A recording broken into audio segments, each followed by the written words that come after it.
Tell me a little bit about how this kind of started. Well, I wish I could remember. As I was working on it, I thought, oh my gosh, what have I gotten myself into? I think I have 54 photographs mounted onto metal of different people exhaling onto a flatbed scanner. Those were made during COVID or post-COVID because I was thinking, wow, that breath, it has this ominous quality now. It's this tremendously fundamental thing that we do all day long and all night long, and we don't think about it very much, but it keeps us alive. Yeah, a lot of people came to me and said, wow, your work is very timely because of breathing. You could not have done this project in 2020. You're absolutely right. I mean, there's no way I could have invited people to my studio to capture their breath. With a lot of artwork, it captures a moment in time. The pandemic was just insane for all of us. Everything started shutting down in March and things just went haywire. I mean, toilet paper, which was one of the crazy phenomena that happened during that time, flying off the shelves. I mean, these people were just pushing each other and grabbing toilet paper, and it was gone probably within 5 seconds of laying it out. It was like this holy thing, this sacred stuff that everyone was doing. So I was just inspired to make that holy roll of toilet paper that became this spiritual thing. This is Encounter Culture, a new podcast from the New Mexico Department of Cultural Affairs. I'm Charlotte Jusinski, editor of El Palacio magazine. And then, of course, the world shut down, and we realized that May 2020 was no longer an opening. I mean, how much of this exhibition did you have to redo?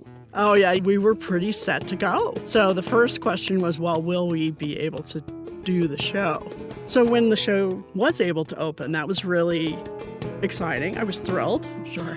I think that's an understatement, but okay. That was a nice email to be able to send. But then I thought, well, will anyone see it? Mm-hmm. Will anyone see it? Because most of us were at home. Whether you're cozy at home or venturing out into the world again, we're inviting you to come visit us inside the museums and historic sites of New Mexico. I have something that Carrie Hertz, she talks about folk art as a resource for individuals who draw inspiration and meaning from it, who creatively reinterpret it, who may defy it. I think that this show really does that in relation to the pandemic.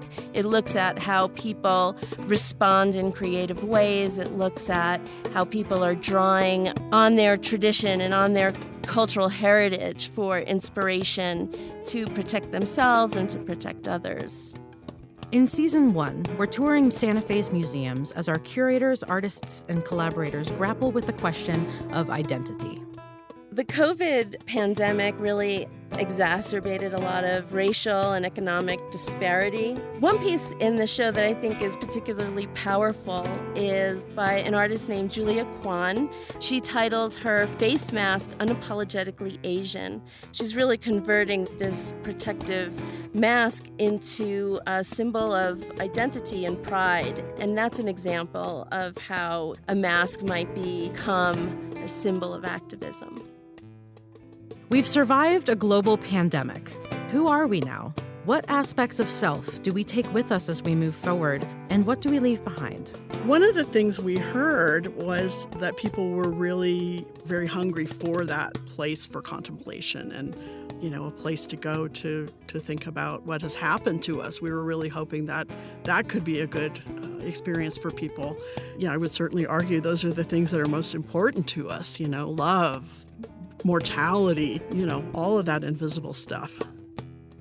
Follow us today on your favorite podcast app or at newmexicoculture.org so you can join us for every episode to Encounter Culture.